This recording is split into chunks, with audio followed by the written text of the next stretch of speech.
Hello, welcome to Panacea College of English Education.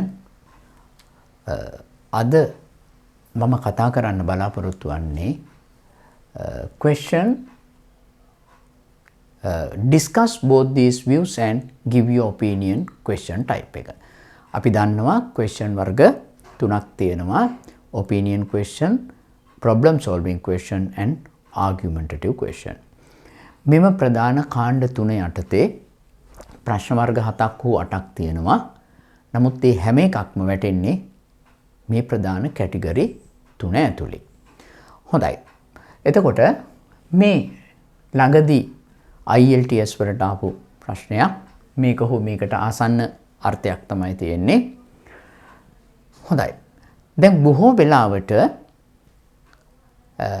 මේ වගේ ප්‍රශ්නයක් දුන්නාම අපි කරන ප්‍රධානම වැරද්ද තමයි අපි එක view එකක් විතරයි ඩිස්කස් කරන්නේ. සමහර වෙලාවට දෙවෙනි view එක අපිට ඩිස්කස් කරන්න අමතක වෙනවා.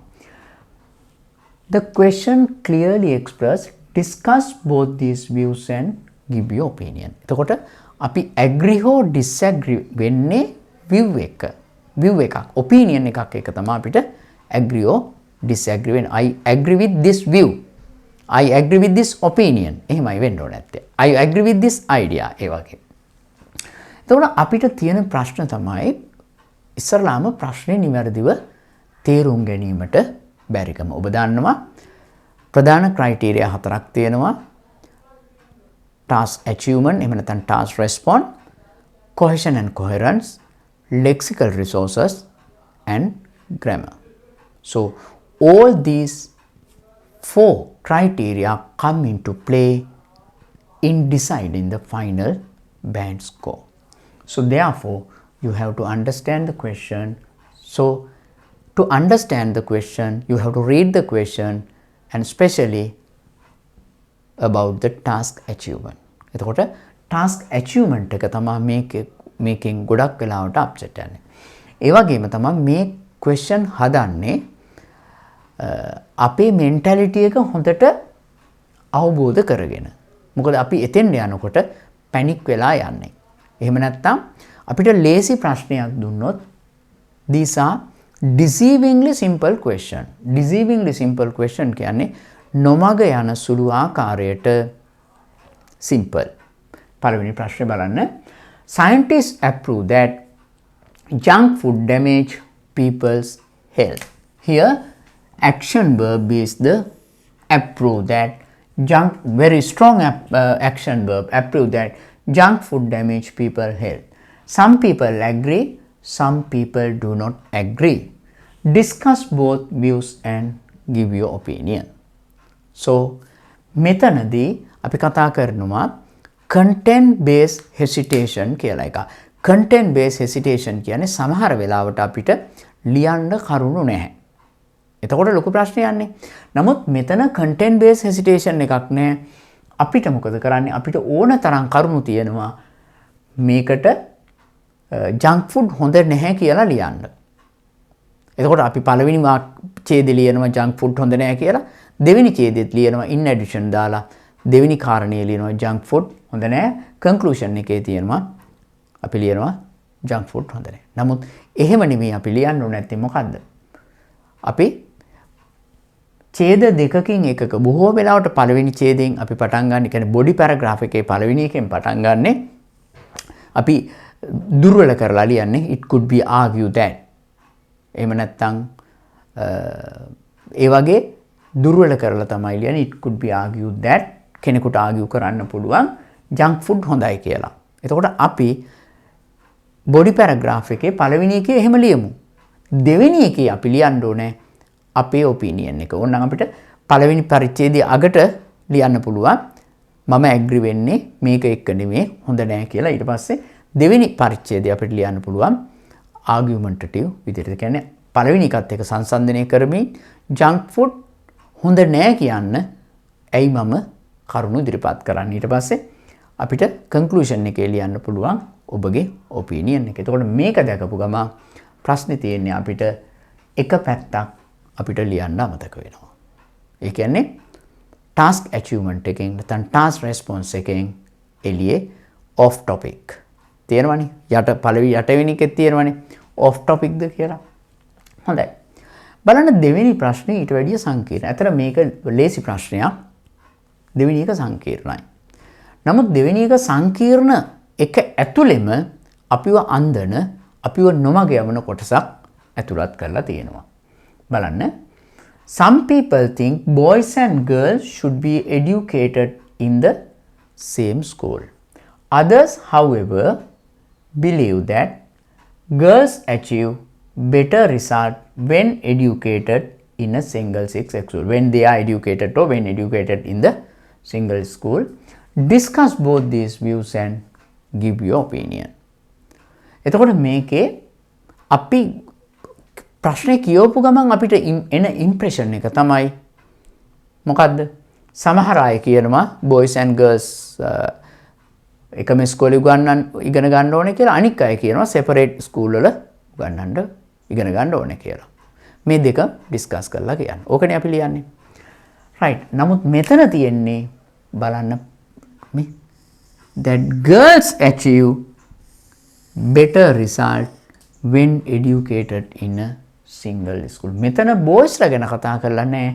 කතා කරලා තියෙන්නේ කවුරු ගැනද? girls ලා ගැන කතා කරන්නේ. girls achieve better result when they are educated in a single. එතකොට අපි කතා කරන්න ඕනේ නැත්නම් මොකද්ද? අපි හිතනවා mix school හොඳයි කියලා. එහෙනම් අපි පළවෙනි ඡේදයේ body එකේ පළවෙනි ඡේදය අපි ලියනවා කොහොමද? girls achieve better result. ඇයි girls ලා achieve කරන්නේ better result single sex school එක ඉගෙන. මෙතනදී boys ලා ගැන සඳහන් කරන්න අවශ්‍ය වෙන්නේ ඇයි? එහෙම වෙන්නේ නැහැ. මේක මම tested question එකක්. මම ගොඩක් ස්ටුඩන්ට්ස් ලාට දීලා ටෙස්ට් කරපු එකක් 100%ක්ම ලියන්නේ වැරදි විදිහට. මේකත් අපි කලින් මීට ආසන්න එකක් කරලා තියෙනවා. මේකෙදි ප්‍රශ්නේ තියෙන්නේ අර content based hesitation content එක දන්න හින්දා off topic ලියනවා එක පැත්තක් විතරක් ලියන්නේ. එතකොට සමහර වෙලාවට මෙහෙම ලියනවා බලන්න. Education in a single sex school is important for both girls and boys for several reasons. එතකොට මේ වගේ phrase එකක් බොහෝ වෙලාවට ඔබ මේක ඇතුළත් කරනවා. එතකොට මෙතනදී girls and boys ලා ගැන නෙමෙයි සඳහන් කරලා තියෙන්නේ. girls ලා ගැන විතරයි. එතකොට boys ලා ගැන ඔබ සඳහන් කරන්න අවශ්‍ය වෙන්නේ නැහැ. එතකොට මේ වගේ ප්‍රශ්නයකට උත්තරයක් ලියනකොට ඔබ ඊටාම සැලකිලිමත් වෙන්න ඕනේ. මොකද task achievement එක හරියටම තියෙන task achievement එක වැරදුනොත් 25% of the mark is deducted. So, therefore, you have to focus. Don't get panic. Panic වෙන්න එපා. Focus your attention on question. Underline the keyword, especially the adjectives, and then write the introduction correctly. If you write the introduction correctly, you have to write the introduction in such a way that it reflects the question correctly. Then write 2 paragraphs for the body or sometimes 3 paragraphs and write the conclusion. Okay. එතකොට අපි මේ වගේ අමාරු ප්‍රශ්නයකට අපි introduction එකක් අපි ලියන හැටි බලමු. මොකද අපි introduction අද මෙහෙම කරලා වැඩක් නැහැ නේ. අපි ප්‍රායෝගිකව කොහොමද introduction එකක් ලියන්නේ බලමු. මේක ලේසි හින්දා මම මේක ගන්නෑ. මම මේකෙදි introduction එකක් අපි ලියමු කොහොමද කියලා. හොඳයි. දැන් අපි බලමු දෙවෙනි ප්‍රශ්නෙට පිළිතුරු සපයන හැටි. විශේෂයෙන් introduction එක අපි මේකෙන් කතා කරමු. බලන්න. The issue of whether young males and females have to be educated in the mixed school or unisex once can school has become a topic of concern for both parents and educationists. එතකොට අපි adequately paraphrase කරා. බලන්න. Although some are of the view, some believe කියන එක අපි paraphrase කරා, of the view that girls perform better in single sex school, ඕනනම් අපිට වඩාම හොඳ අපි දාන්න පුළුවන් single sex settings කියලා නේ. In single sex settings, comma, I strongly believe co-education. එතකොට mixed school කියන එක වෙනුවට මම දැම්මා co-educations bring a wide range of benefit for both genders. ඕනනම් අපිට දාන්න පුළුවන් wide range of benefit for both genders due to several reasons. හැබැයි due to several reasons.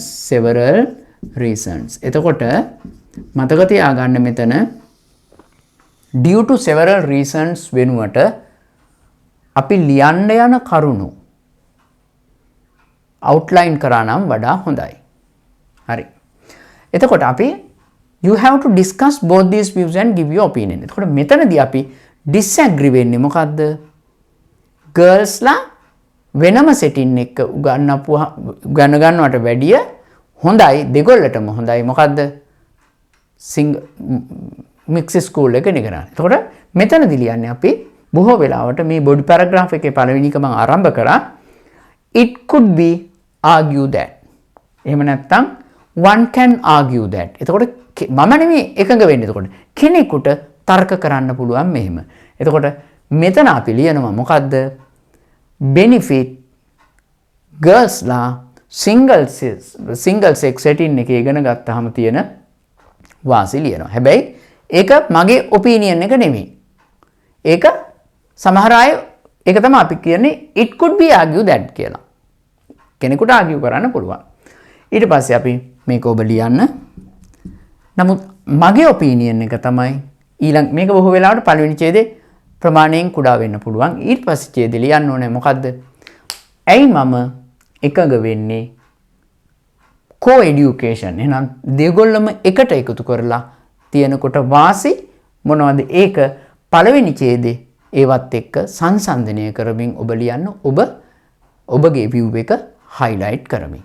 conclusion එකෙත් ඔබ ලියන්න ඕනේ ඔබගේ highlight එක ඔබගේ view එක highlight කරමින්. එතකොට මතක තියාගන්න discuss both these views and give your opinion කියන ප්‍රශ්න රටාවේදී දෙපැත්තම address කළ යුතුමයි.